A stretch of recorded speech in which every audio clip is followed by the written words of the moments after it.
Hello, hello, gloire à Jésus.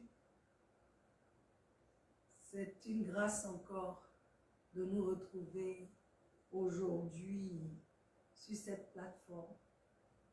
Une grâce pour glorifier le nom du Seigneur. Et aujourd'hui, je voudrais que toi et moi, nous nous souvenions jusqu'où le Seigneur nous a amenés, là où il nous a pris et là où nous sommes aujourd'hui, et de rendre grâce à Dieu, de lui rendre grâce. J'écoutais une adoratrice qui disait que il y a d'autres qui sont allés se coucher puis ne se sont plus réveillés. Ils n'étaient pas malades, mais c'était le jour, ils sont partis. Donc je voudrais que toi et moi, nous prenions le temps chaque jour de dire à Dieu, vois jusqu'où tu m'as amené. Je veux t'adorer. Je veux passer ma vie à t'adorer. Je veux vivre tous les jours comme si c'était le dernier jour. Alléluia. On faisait une étude biblique où la personne qui lisait a lu Josué chapitre 1. Et la personne dit que quand Dieu parle à Josué, il dit, Moïse, mon serviteur, est mort. Et ça a touché la personne. La personne dit, en fait, nous tous, on va passer. Mais est-ce que Dieu pourra témoigner, parce que c'est Dieu qui témoignait à Josué, que Moïse, là, c'est son serviteur. Quel que soit ce que toi et moi, nous pouvons dire de Moïse, il n'est pas rentré à la terre promise, il n'a pas respecté Dieu, il n'a pas fait ceci. Mais Dieu, quand il vient parler à Josué, il dit, Josué, Moïse, mon serviteur, est mort. Et la personne dit, faisons attention, que Dieu puisse témoigner de nous. Vivons chaque jour comme si, c'est le dernier jour.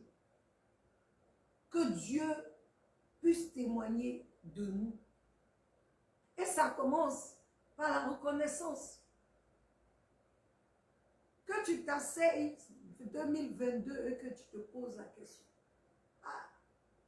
Voilà où j'étais. J'étais dans la... Mais regarde où je suis aujourd'hui. Vois, Seigneur, ce que tu as fait. Je t'adore. Je te loue. Je voudrais que tu prennes un peu le temps avec moi et que tu parles à Dieu, que tu lui dis, vois jusqu'où tu m'as amené. Je suis là, je suis venu pour t'adorer. Le chant en anglais, mais je vais aussi paraphraser, je vais traduire, mais c'est ça la traduction.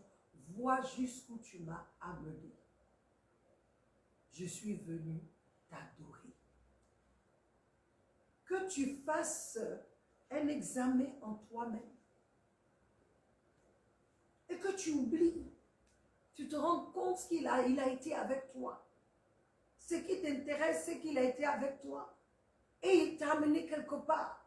Tu n'es plus là où tu devais être. Alléluia. Merci Seigneur pour ce moment. Merci de prendre le contrôle. Merci de ramener à nos mémoires, à nos consciences. Seigneur, parce que souvent nous oublions que tu nous as pris de loin. Tu nous as pris de très loin. Certains parmi nous, tu nous as enlevés de la boue. Certains parmi nous, tu étais obligé de rentrer dans la boue pour nous tirer. On se plaisait avec les porcs. Mais toi qui nous as créés, tu es venu, tu nous as tirés dans les porcs. Et tu nous as lavés. Certains, on est retourné encore. Tu es venu encore nous tirer. Tu nous laves chaque fois. Jusqu'à aujourd'hui, pour qu'on ait en horreur la boue. C'est toi qui l'as fait. Si ce n'est pas toi, ce n'est pas possible. See how far you brought me. I have come to worship you. Voilà.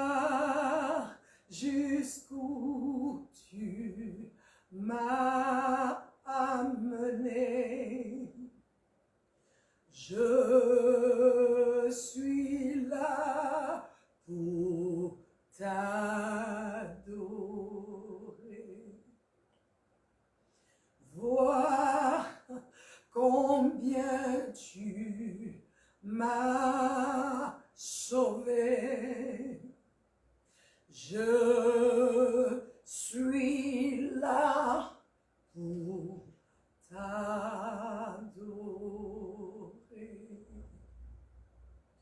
Vois combien tu m'as favorisé. Je suis là pour t'adorer.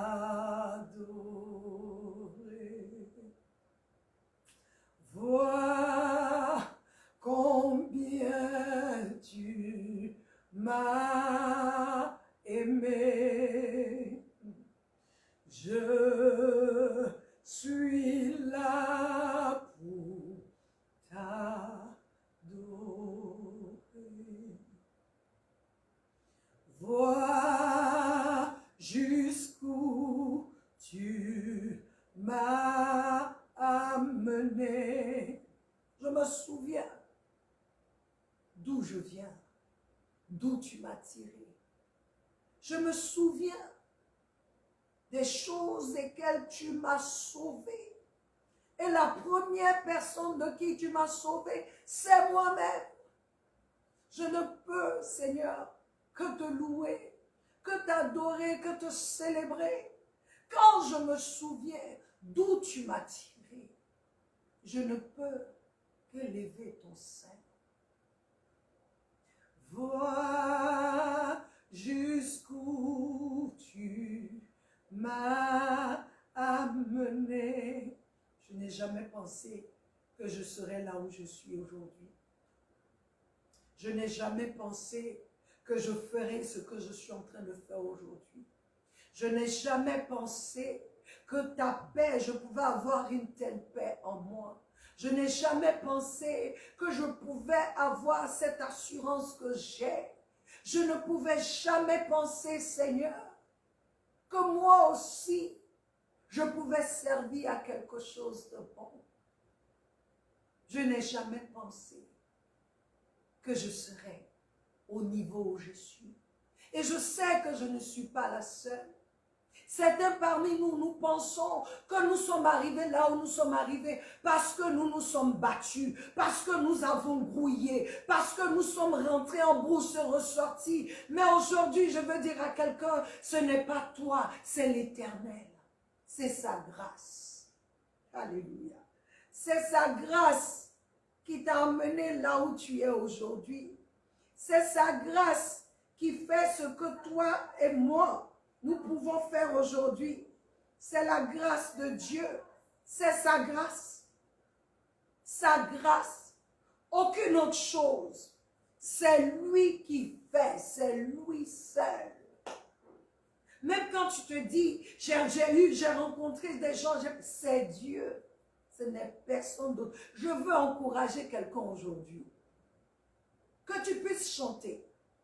Que ce soit en anglais ou en français. See how far you brought me. I have come to worship you. Vois jusqu'où tu m'as amené. Vois jusqu'où tu m'as conduite. Vois de quoi tu m'as sauvé. Je suis là pour t'adorer. Oh, je vis pour te louer. Vois jusqu'où tu m'as amené. Je suis là pour t'adorer. Je suis suis là pour te louer. Je suis là pour t'élever. Oh, je suis vivante pour t'exalter. Je suis là pour te célébrer. Oh, je suis là pour parler de toi, Seigneur. Je suis là pour te proclamer roi. See how far you brought me. I have come to worship you. Alléluia. Peuple de Dieu, il n'y a rien de tel que de glorifier notre Dieu. Et je voudrais vous souhaiter la bienvenue. Irène, bienvenue. Flora, bienvenue. Tous ceux qui sont connectés, je vous souhaite la bienvenue. Alléluia. Et je voudrais dire à quelqu'un, c'est bon de te souvenir. Parce que tu sais que c'est lui qui t'a amené jusqu'ici. Alors, continue avec lui. Fais-lui confiance. Le Seigneur veut rappeler à quelqu'un aujourd'hui. N'oublie pas d'où tu viens. Et n'oublie pas qui t'a amené jusque-là. Qui t'a conduit jusque-là. Qui est avec toi jusque-là. Qui continuera de te conduire, de te diriger si tu n'oublies pas d'où tu viens. Alléluia. Gloire soit rendue à Dieu. Nous sommes aujourd'hui encore à notre enseignement. Aujourd'hui, nous parlons, dans ce mois, nous parlons du thème « Renouvelle ta vie spirituelle » et nous avons dit que c'est très important le départ. Et le Seigneur nous a donné en ce mois précis Hébreux 12, 1. La semaine dernière, nous avons parlé de nous décharger de nos fardeaux, comme il le dit dans Hébreux 12, 1. Il dit, c'est pourquoi, voyant que nous aussi sommes environnés d'un si grand nuage de témoins, rejetons tout fardeau. Il dit, rejetons tout fardeau et le péché qui nous enveloppe si aisément. Aujourd'hui, nous voulons parler du péché qui nous enveloppe si aisément. Nous avons dit que l'Éternel veut que nous prenions notre envol dans cette nouvelle année, mais il nous dit que le départ est très important. Le départ, c'est-à-dire la fin de l'année est déterminée par le commencement, par comment nous avons commencé, le départ que nous avons pris. Et je crois que j'ai donné l'illustration qui avait été donnée par le révérend Henri Dibi, qui dit les gens de 100 mètres, la course, qui font la course de 100 mètres, ils se préparent tout au long de l'année, du temps qu'il faut pour venir à la course, pour 10 secondes, au plus. Mais quand ils viennent, le départ est très important. Ton départ va déterminer ton arrivée. Alléluia. Va déterminer la qualité de ton arrivée. Et je veux vous dire que dans le Seigneur, ce n'est pas une histoire de compétition. Comme nous sommes sur ce verset, c'est ce verset que Dieu nous donne d'enseigner, qu'il enseigne au travers de nous pendant ce temps, pendant ce mois de janvier. Alléluia. Et aujourd'hui, en première position, il a dit de se décharger, de rejeter tout fardeau. Et en deuxième position, il dit, rejetons le péché qui nous enveloppe si aisément. Et je voudrais que ce soit clair pour nous tous. Il dit, rejetons. Il n'a pas dit que lui, Dieu va rejeter à notre place. C'est quelque chose que tu dois faire, que je dois faire. C'est une décision que toi et moi, nous devons prendre dans notre cœur. Alléluia. Ce n'est pas Dieu qui prendra cette décision pour nous. C'est comme Dieu dit, je mets devant toi la vie et la mort. Moi, Dieu, je te dis, choisis la vie. Le choix me revient, ça m'incombe, ça t'incombe. Alléluia. Une décision que nous devons prendre dans notre cœur. Donc, ça veut dire que ce départ ne dépend pas de Dieu. Ça dépend de toi et moi. Ici, quand il parle de rejeter le péché qui nous enveloppe si aisément, il est question d'un péché spécifique. C'est pas tout, hein. Il y a un là. C'est de ça que Dieu parle. Il y a un péché particulier dont Dieu parle. Ton Isaac, mon Isaac. Cette chose-là, tu peux penser qui est bonne pour toi, qui est bonne, mais cette chose-là, Dieu dit, ça t'amène à la perdition.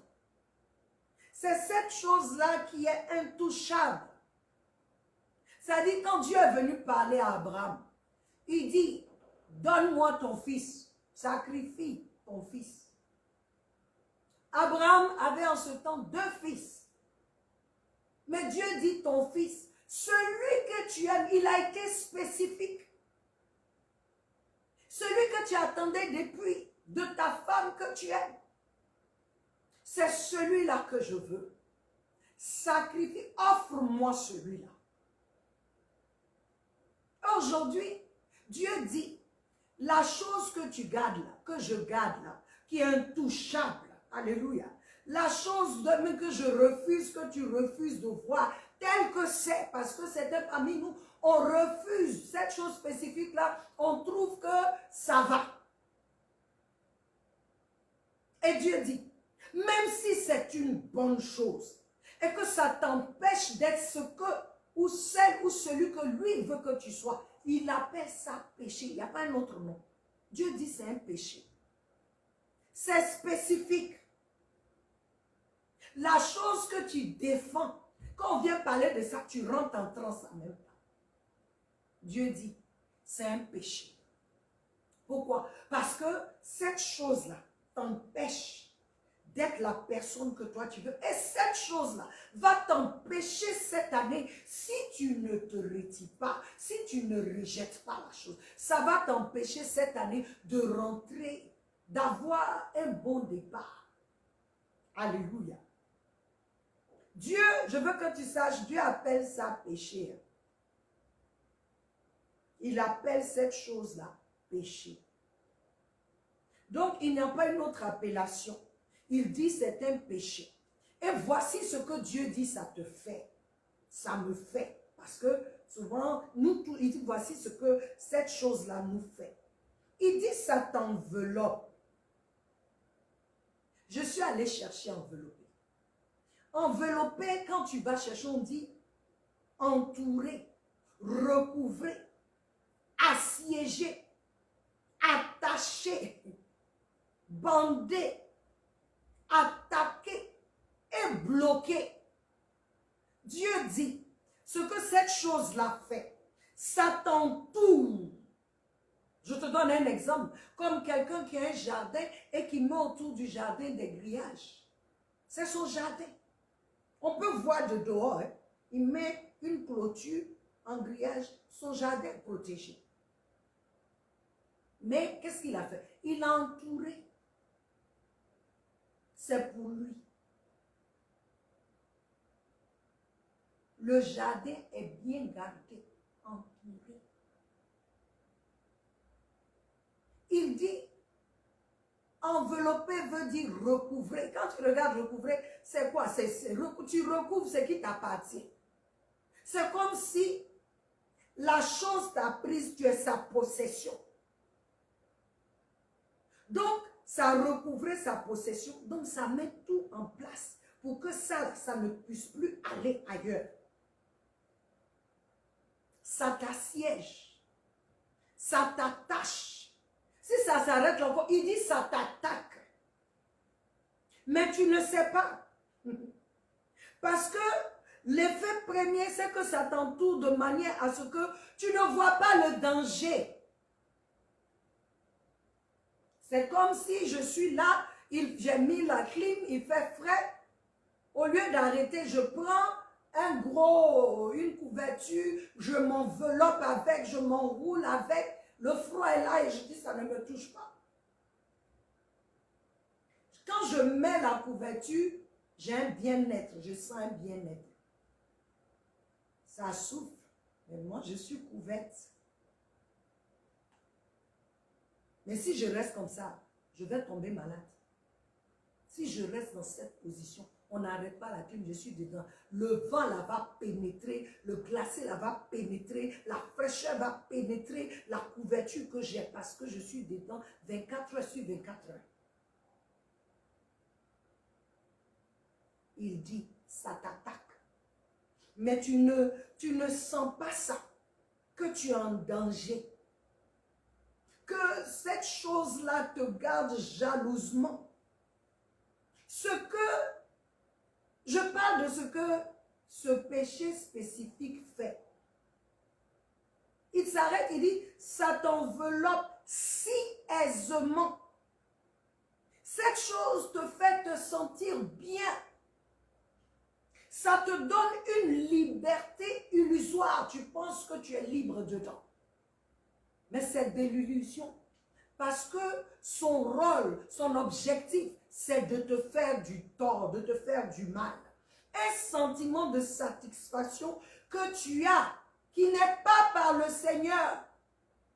C'est-à-dire toute chose, où toi, tu as du plaisir, où tu as une satisfaction intérieure, qui est contraire à Dieu, qui est contraire au principe de Dieu. Il faut savoir que cette satisfaction est illusoire parce que à la fin, c'est pour te tuer. Mais pour que tu restes dedans, ça te donne un genre de bien-être. Ça te donne un genre de ça va, je suis bien ici, de contentement. Pendant que Dieu veut quelque chose pour toi, c'est spécifique comme je dis, ce n'est pas forcément la fornication comme pour d'autres personnes. Mais c'est quelque chose qui est profond, quelque chose qui est en toi dans ta profondeur, que tu es devenu un avec, parce que tu ne sens plus les effets néfastes de la chose concrètement. Mais le jour où tu vas sentir ça, c'est la fin. Et Dieu dit, en cette année-là, 2022, qu'on commence, dans ton départ, dans mon départ, les fardeaux, je rejette. Et ce péché, je dois le rejeter. Pour toi, peut-être ce n'est même pas un péché. Pour toi, c'est une bonne chose. Mais cette chose-là t'empêche de rentrer dans ta destinée. Et si ça t'empêche de rentrer dans ta destinée, Dieu dit c'est un péché. Si tu aimes plus, quelque chose plus que Dieu, il dit ça devient un péché. S'il y a ces choses ont une priorité dans ton cœur, et lui, Dieu, il est en deuxième position. Il dit c'est un péché parce qu'il dit tu aimeras l'Éternel Dieu de tout ton cœur, de toute ton âme, de toute ta force. Bon, quand il a pris tout ça, c'est quoi qui reste encore? Ça veut dire que tout le reste est dirigé par lui. Tout ce qui sera, d'autres amours émaneront de l'amour que tu as pour lui. Aujourd'hui, Dieu veut que quelqu'un se réveille. Assieds-toi et puis vois. C'est quoi cette chose-là qui t'empêche de rentrer? Cette chose qui veut t'empêcher de bien commencer. Cette chose qui veut t'empêcher, qui veut que tu continues en elle, avec ou bien avec elle, que tu continues. Mais d'après mon mari, arriver à Tombouctou, ça sera compliqué. Parce que Dieu t'appelle au-delà de là où tu es. Dieu veut que tu ailles plus loin que ça. Dieu veut que tu quittes. Même si c'est un succès. Oui. C'est pourquoi il n'a pas mis de nom. Il dit le péché qui t'enveloppe si aisément. Parce que cette chose te met à l'aise. Quand elle t'enveloppe, ça ne te sert pas, ça ne te fait pas mal, ça t'enveloppe de sorte que tu penses que tu es libre parce que tu peux faire des choses dedans, mais en même temps, ça t'empêche d'aller plus loin. Ça t'empêche de voir. Ça t'empêche d'aller à une autre dimension avec le Seigneur. Ça fait que tu te contentes de ce que tu as. Tu dis, moi, ça va. Je me sens bien ici. Je n'ai pas besoin d'autre chose.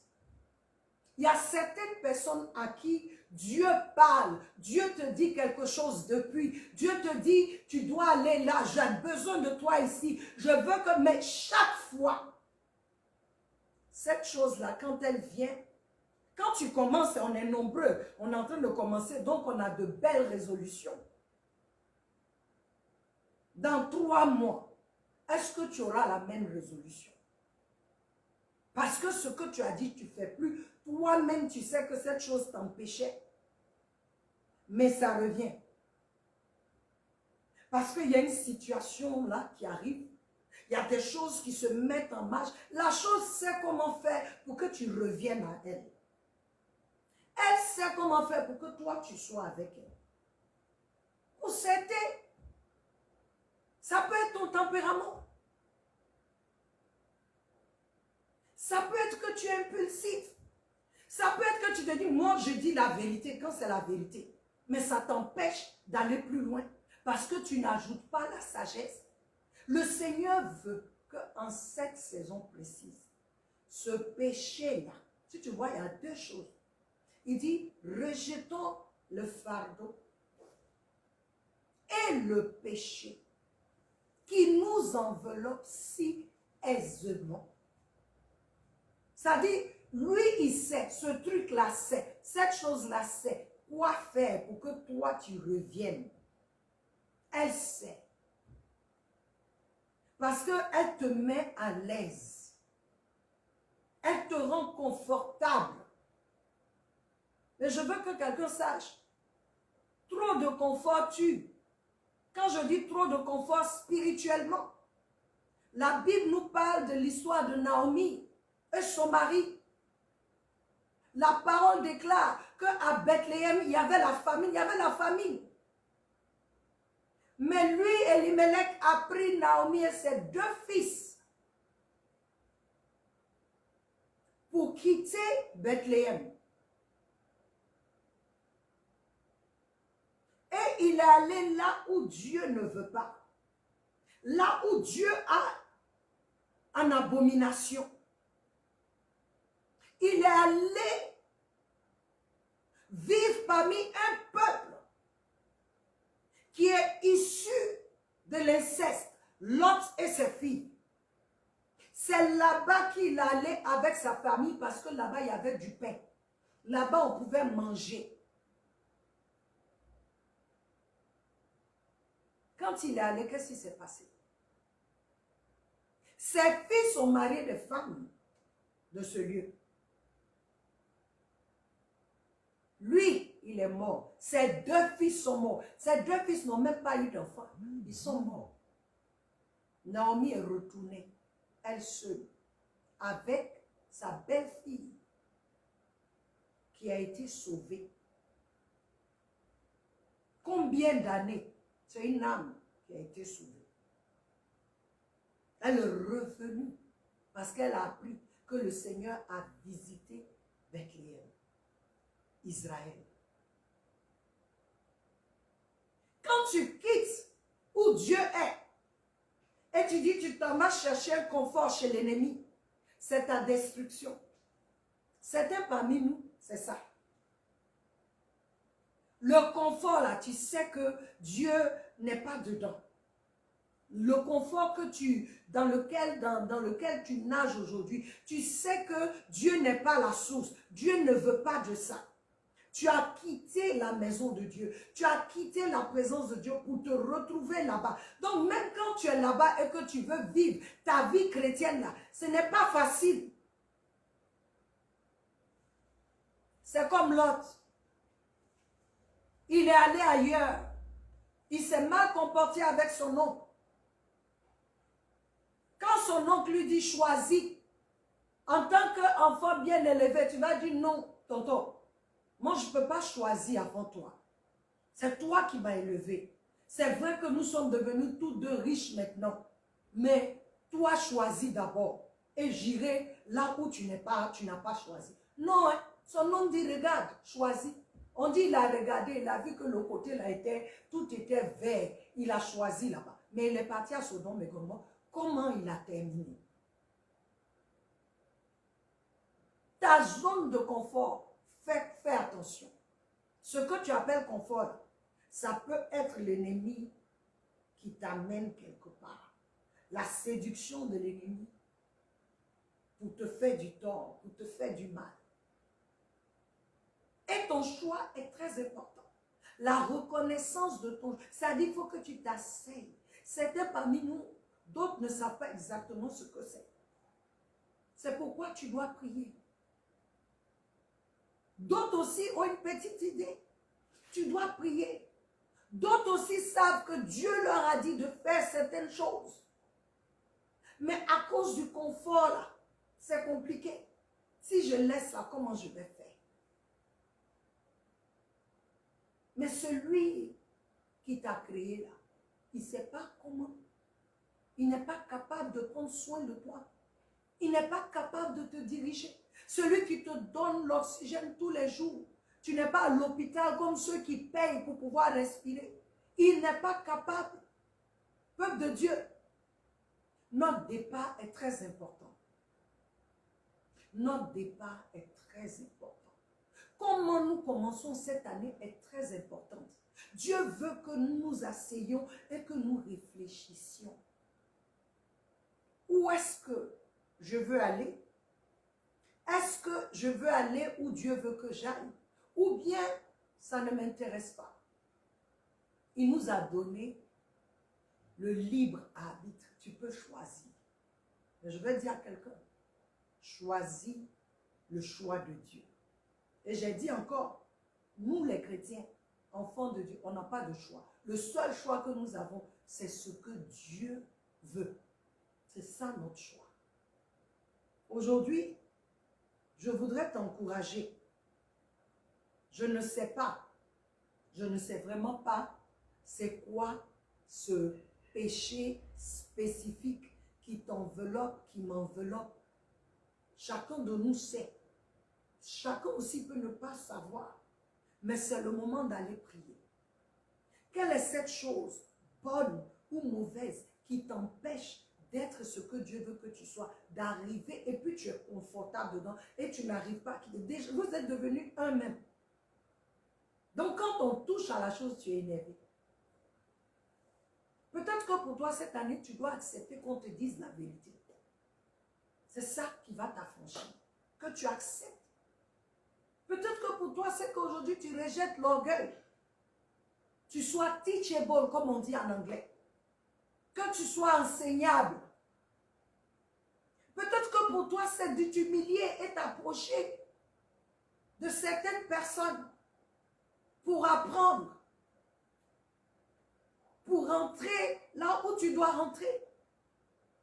Quel que soit ce que c'est, Dieu veut que tu prennes la décision que tu rejettes cette chose, que tu refuses. Tu as fait des choses pour arriver là où tu es. Il dit aujourd'hui, cette année, je veux que tu me laisses faire. Tu commences avec moi. Tu te dis peut-être que, mais moi, mon année, j'ai fini, j'ai eu une promotion, j'ai eu ceci, j'ai battu. Et Et puis Dieu, quand il regarde, c'est zéro. Pour d'autres, quand il regarde, il ferme ses yeux, ça sent mauvais. Pourquoi? Parce qu'il n'est pas la source. Ou parce que tu ne l'as pas écouté. Ou parce que tu t'es retrouvé dans autre chose. Ou parce que ton cœur est devenu froid ou indifférent. Je t'encourage à aller prier et à demander au Seigneur exactement. Si tu dis tu ne sais pas, certains pour nous c'est clair, on sait. Pour d'autres, on ne sait pas. Parce que comme je vous l'ai dit, ce n'est pas forcément l'impudicité pour certains. C'est autre chose. Ça se passe dans notre profondeur. Ça se passe dans notre homme intérieur. Va devant le Seigneur. Déverse-toi devant lui. Et dis-lui, Père, je t'appartiens. Fais cette chirurgie. Ce que je ne vois pas, qui m'empêche, qui obstrue mon chemin. Montre-moi. Toutes ces bonnes choses que je vois, je dis que c'est bon. Je mets devant toi. Parmi elles, c'est quoi qui n'est pas bon? Qu'est-ce qui n'est pas de toi? Qu'est-ce que tu n'apprécies pas? Parce que je veux bien commencer. Afin que mes 10 prochaines années, mes 5 prochaines années, mes 20, 30, 40 soient, oh Seigneur, de qualité à cause de ce que je prends comme décision aujourd'hui. Je veux t'encourager. Alléluia. Je veux t'encourager. Il y a un livre que j'ai lu, c'est en anglais, ça s'appelle The Enticement of the Forbidden. C'est-à-dire la séduction de l'interdit. C'est un livre qui est très, très... Franchement, il faut le lire. Je vais voir s'il y en a en français. Et le mardi, le samedi, quand nous allons nous trouver, je vais vous montrer le livre. The Enticement of the Forbidden. La séduction de l'interdit. Comment les choses interdites ont cette habilité-là de nous faire voir comme si elles ne sont pas interdites. Elles sont bonnes. Oui. Si le diable venait avec des cornes comme ça, on allait le voir. C'est pourquoi il ne vient pas, il trompe, il a appelé le trompeur. Le séducteur. Il y a une séduction des ténèbres. C'est tellement subtil que si tu ne fais pas attention, tu rentres dedans. Et le temps où tu vas voir, tu es en train de remonter ton caleçon. Le temps où tu vas voir, tu es arrivé loin, très loin de Dieu. Le temps où tu vas voir, ton cœur est devenu dur. Tu n'entends même plus la parole de Dieu. C'est-à-dire quand tu regardes où tu es arrivé par rapport à Dieu, c'est comme si, le retour est compliqué. Mais aujourd'hui, Dieu te dit, si tu prends la décision, lui, il te prendra sous ses ailes. Pour commencer, afin que les années qui vont suivre, cette année, commencer par cette année, c'est comme si cette année-là, c'est le commencement des autres choses qui viennent. Mais ça dépend de toi, ça dépend de moi. Alléluia. Sois béni. Je sais que cette parole, tu l'as entendue. Parce que moi-même, quand j'étais en train de travailler, je l'ai entendue. Mon cœur était en joie que Dieu puisse me parler, me faire comprendre que ce que je peux penser bien, ça l'empêche, lui, Dieu, de faire son travail avec moi. Je t'encourage. Je t'encourage à écouter. Je t'encourage à partager ce message, cet enseignement à quelqu'un. Je t'encourage avec quelqu'un. Partage. Parce que nous avons besoin de bien commencer. Alléluia. Notre temps tire à sa fin. Avant de terminer, je voudrais que toi et moi, nous élevions le Mali devant le Seigneur. Le Mali. Un peuple, ma prière, c'est que ce peuple soit sauvé. Que Jésus devienne le Seigneur de ce peuple. Alléluia. Un peuple qui traverse des moments compliqués actuellement. Ce sont nos frères africains. Et toutes nos grandes institutions africaines ont fermé les portes. Pourquoi? Parce que nos pays africains, on ne sait pas s'entraider. Aujourd'hui, on voit qui dirige vraiment l'Afrique. Parce que l'UMO a fait, parce que la CEDEAO a fait. On sait qui dirige. Mais le temps arrive où l'Afrique tout entière sera libérée. Et nous prions que le Mali soit un exemple.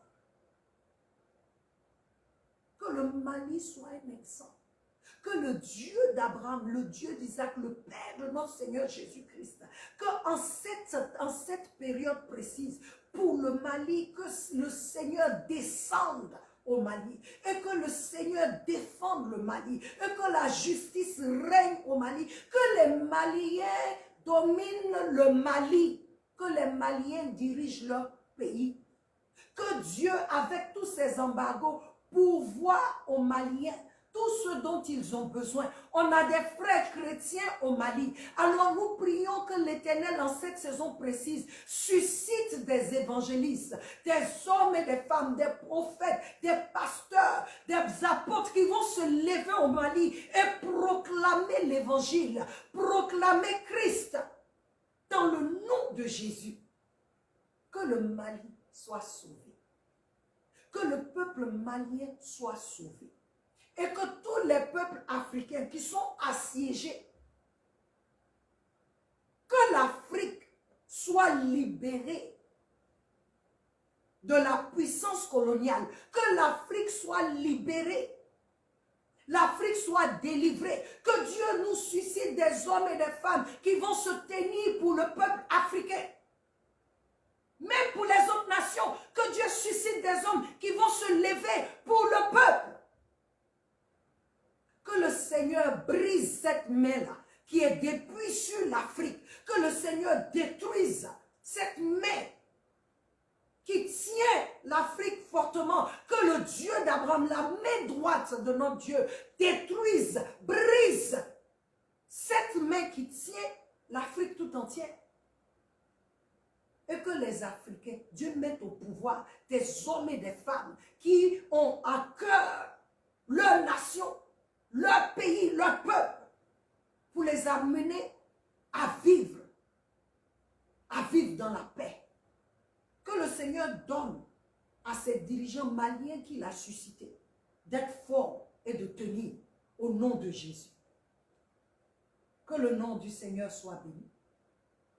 Je vous encourage encore à écouter le message, l'enseignement, et je vous encourage à vraiment rentrer en vous. Oui, rentrons en nous. Je crois qu'on dit, fais une rétrospection de toi-même, rentre et vois cette chose qui t'enveloppe si aisément, cette chose qui te facilite. Ça dit, quand ça vient là, tu ne vois rien, tu es déjà dedans. Que l'Éternel, dans sa grâce, nous ouvre les yeux pour voir, que ce soit bon à nos yeux ou mauvais. Si ces choses-là nous ont envoûtés, ont fermé nos yeux, que le voile soit ôté et que nous puissions voir les choses-là telles qu'elles sont. Si ce sont des hommes, des gens autour de nous, que le Seigneur ouvre nos yeux afin que non seulement nous renoncions, mais que nous rejetions, que nous soyons libérés de ces emprises au nom de Jésus. Soyez bénis. Nous nous retrouvons encore samedi pour la fac. Je sais qu'il y a des questions. Et le Seigneur répondra comme d'habitude. Je voudrais que vous sachiez que je vous aime et que Jésus vous aime plus. Nous sommes à samedi prochain sur notre plateforme Une autre dimension avec Christ. Soyez bénis. Amen.